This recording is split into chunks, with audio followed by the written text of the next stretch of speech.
Fala pessoal, tudo tranquilo? Sejam bem-vindos ao vídeo. Dessa vez vai ser o segundo episódio da série Event Decks do Pauper, que são decks que eu inventei da minha cabeça com três cartas que não são comuns, são incomuns ou raras, e três cartas criadas por mim. Primeiro eu queria falar uma coisa sobre o que aconteceu no primeiro vídeo, que eu postei o vídeo daquele Goblin lá, o 2/1, aquele de uma mana vermelha, e o pessoal falou que tava bem apelão, que ele tava bem forte. E de certa forma é mais ou menos essa é a proposta desses decks, porque é para criar cartas bem fortes mesmo em arquétipo, em decks que não existem, não são muito presentes no formato. Como é o caso do G-Madness. Qual foi a última vez que vocês viram o G-Madness jogando? Eu acho que é bem poucos de vocês devem ter visto isso acontecer. Por isso que eu estou tentando criar cartas fortes para esse deck, para que justamente para que eles joguem, e não para que não joguem. Até porque eu penso nisso como um produto para ser vendido. É claro que isso é ficção, né? Isso é da minha imaginação. Mas eu penso que se fosse uma carta mais ou menos, as pessoas não comprariam. E por isso que eu faço uma carta forte para que as pessoas possam comprar esse produto aí. No caso, esse produto não existe, mas vocês entenderam mais ou menos o que eu quis dizer. E eu vou começar falando sobre as incomuns ou raras que vão ser rebaixadas para comuns. A primeira delas já está aqui na tela, que é o Warf Infiltrator, que é uma mana azul e uma incolor, uma 1/1. Ela tem Skulk, ela não pode ser bloqueada por criaturas com poder maior, ou seja, se tiver uma criatura com poder 2 ou 3 ou 4, não vai poder bloquear ela. Então ela é, de certa forma, ela tem uma certa evasão.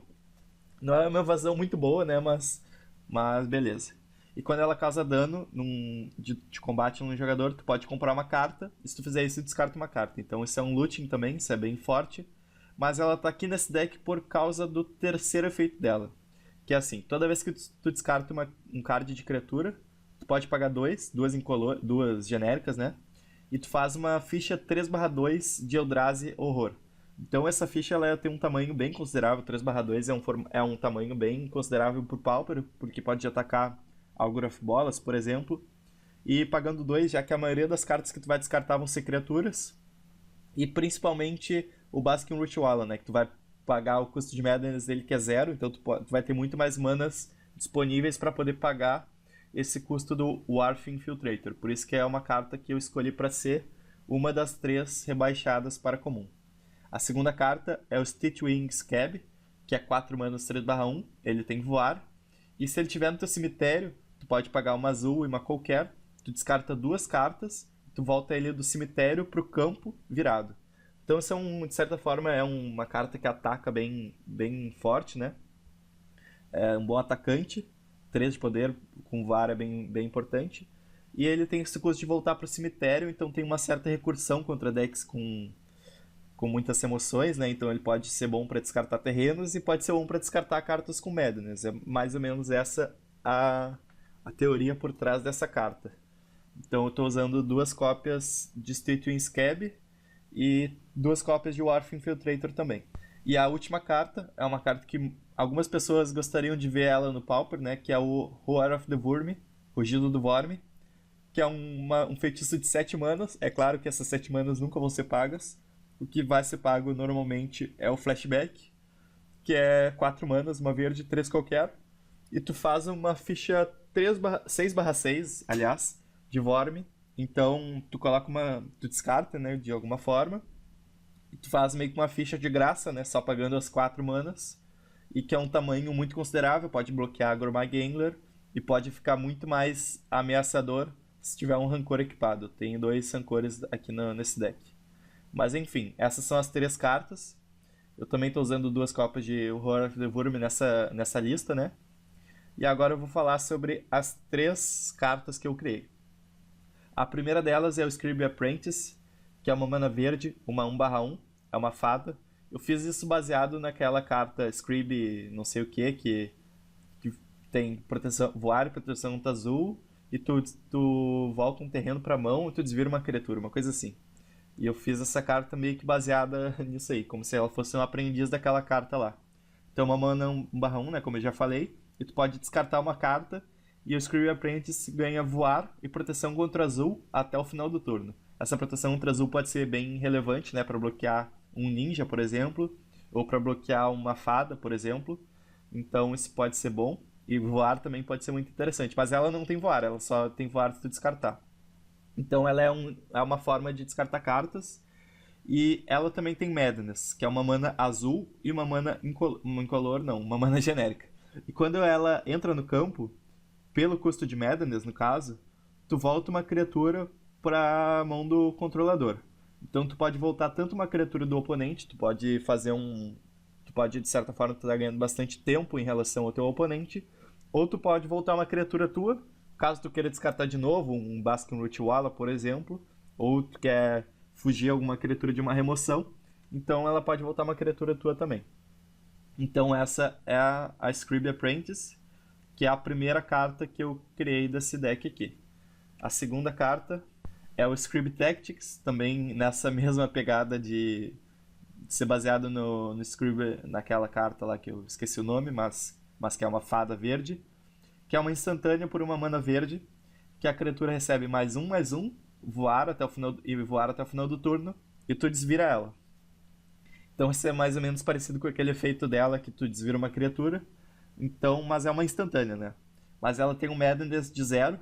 Eu acho muito importante que o custo de Madness de uma carta ela seja o mais barato possível para poder ser jogado da forma mais eficiente possível. Então esse Madness zero é bem bom porque sem mana tu pode fazer esse trick e pode pegar o oponente de surpresa. E ela também tem um ciclar para ela não ficar totalmente só dependente do Madness. Ela também pode ciclar. E para quem não sabe, se tu ciclar ela, tu pode pagar o Madness também. Então tu descarta essa carta e compra uma carta. Então tu pode descartar ela, paga o Madness, então não vai perder o efeito dela. E tu vai comprar uma carta. E além disso, tu não pode. E o oponente não vai nem poder anular essa carta. Porque se tu ciclar, tu não tá colocando ela na pilha como uma mágica. Tu tá só usando uma habilidade. Então essa é a segunda carta. Essa arte aqui é de uma outra fada, uma fada azul, eu não lembro o nome dela, mas eu sei que é 4 manas. Mas enfim, essa é a segunda. E eu tô usando 2 cópias dessa e eu tô usando 4 cópias do Scribe Apprentice, tá? E a última carta é o Sea Opener, que eu tô usando 3 cópias, que é uma carta que eu já tinha criado, daquela primeira leva de cartas que eu tinha criado. E que é um Merfolk Wizards de uma mana azul. É uma 0/2 e tu vira e tu descarta uma carta. Tu faz Scry 3 e a criatura que tu controla recebe Travessia de Ilha até o final do turno. Então Travessia de Ilha é uma coisa bem interessante para esse deck porque é mais pra combinar com a arte da carta, né? Mas ela é interessante porque se tu fizer um bichão e o oponente tiver uma ilha, tu vai poder bater com um Vorme 6/6, por exemplo, né? Ou com Vorme Arrogante 4/4. Então essa travessia de ilha pode funcionar. E se descartar uma carta, tu pode descartar, por exemplo, como uma instant speed, uma lógica circular e anular alguma coisa do oponente, o que pode ser muito bom. E esse Scry 3 não é como comprar uma carta, né? Eu preferiria que fosse comprar uma carta, mas Scry 3 acaba deixando a carta um pouco balanceada, até porque ela custa 1. E esse negócio de virar, eu posso também descartar o Scribe Tactics para desvirar a própria Sea Opener e usar o efeito mais uma vez. Então tem todas essas sinergias e essas são as 3 cartas que eu criei. Então agora eu vou falar sobre a lista do deck. A lista do deck eu estou usando 2 Ash Barrens, que também tem o Basic Land Cycling, que é descartar uma carta, isso pode ser relevante também para uma outra carta que eu vou falar mais adiante. 4 florestas e 7 ilhas. Esse deck ele usa bem mais ilhas, até mesmo o próprio Baskin Rootwalla, que ele é verde, eu não considero ele como uma carta verde, apesar dele ter esse custo de verde, ele eu considero uma carta incolor, pelo menos para as manas. Então por isso que eu estou usando mais ilhas do que florestas. Eu estou usando também 2 Lonely Sandbar, que entra virado, adiciona uma azul e pode ciclar. Esse ciclar também pode ser relevante e já vou explicar por quê. 2 Simic Growth Chamber, que entra virada, é uma Bounce Land, né? Quem conhece Bounce Land do Pauper vai saber, é essa carta aqui. Eu estou usando porque esse deck usa mais terrenos do que os outros decks dessas Event Decks. 4 Dual Lands, né? Entra virado, ganha 1 de vida, adiciona verde ou azul. E agora vamos falar sobre as cartas. 2 Careful Stud, compra 2 e descarta 2 por uma mana azul. É uma carta bem forte. Principalmente se tu puder, com as 2 cartas, tu descartar cartas com Madness, né? Então isso vai deixar a carta ainda melhor. 2 Raptless Researcher, que é uma mana azul, uma 1/1. Tu sacrifica e tu compra uma carta e descarta uma carta. Então tu pode pegar o oponente de surpresa, sem mana nenhuma, tu pode comprar uma carta e descartar alguma coisa que pode surpreender ele. Duas cópias de Obsessive Research, que é uma mana azul, uma instantânea que tu compra uma carta, mas ela tem o Madness também. Então, se tu por acaso descartar, tu pode descartar o Obsessive Research e comprar uma carta ao invés de perder uma carta. Então eu tô usando duas cópias. 4 Basking Ritual, que é uma carta muito importante para deck de Madness, na minha opinião. Uma mana azul, 1/1, paga 2, ele ganha mais 2 até o final do turno, tu usa uma vez só essa habilidade por turno, e tem o Madness Zero. Esse Madness Zero ele é muito bom, ele é muito forte, e por isso que eu tô usando 4 cópias dela.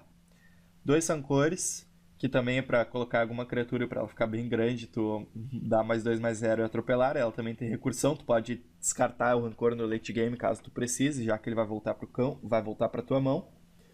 2 Cunning Survivor, que é justamente o que eu tava falando sobre a Lona Sandbard ciclar e sobre a Ash Baron ciclar também.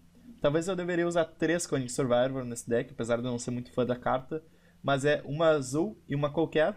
É uma 1/3 e toda vez que tu cicla ou descarta uma carta, ele recebe mais 0 até o final do turno e não pode ser bloqueado. Então é uma criatura bem sinérgica com o que o deck se propõe, né? Ele é, de certa forma, uma criatura que vai atacar bastante nesse deck. Ele também pode bloquear bem, já que ele é 1/3, né? Então tem toda essa versatilidade. 2 cópias de Just the Wind, que é mais ou menos o efeito da Scribe Apprentice, né? De voltar a criatura pra mão. Só que a diferença é que o Madness é 1 dela, e a Scribe Apprentice é 2, o custo de Madness, mas ela é uma instantânea de uma azul e uma qualquer. Daí tem o Orphan Infiltrator, que eu já falei, né? Já falei sobre ela. 3 Wide Mongrel, uma carta bem imprescindível para esses decks de Madness. Uma verde, uma qualquer, uma 2/2, tu descarta uma carta, ele recebe mais 1 e vira da cor que tu escolher até o final do turno. Então essa é uma carta bem forte também. 3 Lógica Circular, uma carta muito forte também em Madness. Uma azul e 2 qualquer. Tu anula uma mágica, a menos que o controlador pague uma genérica para cada carta no seu cemitério. E tem um custo de Madness de 1. Então essa é uma carta que tu vai descartar, né, principalmente com os teus efeitos que tu pode usar como uma mágica instantânea, né, como o Ad Mongrel, como o Hapless Researcher, como o próprio Sea Opener, e tu vai anular uma mágica e tu vai fazer algum efeito também. Então é uma carta muito forte, eu estou usando 3 cópias. 4 cópias do Screw Apprentice, tá? 3 cópias do Sea Opener, beleza? Para começar o jogo com ela no campo, de preferência. Essas duas são cartas muito boas. 2 Stitchwing Scab, que eu já falei sobre ela. 2 Vorme Arrogante, que também é uma carta com Madness, também uma carta muito forte. 5 manas, 4/4, atropelar. Custo Madness pagando 3. Eu estou usando 2 cópias apenas do Vorme Arrogante, porque eu acho que esse custo de 3 manas é um pouco pesado, então por isso que eu estou usando 2 só, para dar uma reduzida assim na curva do deck. E o Rugido do Vorme é a mesma coisa, 4 manas, 6/6, então é outra criatura grandona. E a última carta, que é 2 cópias da Scribe Tactics, que é a carta para pegar o oponente desprevenido, né, que tem todas essas funções aqui, multi-uso a carta. Então essa é a última carta do deck, finalizando então o G-Madness. Como vocês podem ver, no próximo deck vai ser um UB modular. Então é isso, espero que vocês tenham gostado desse segundo deck, desse episódio, dessa série, aliás. E até a próxima, se inscrevam no canal caso não sejam inscritos, e um grande abraço, falou!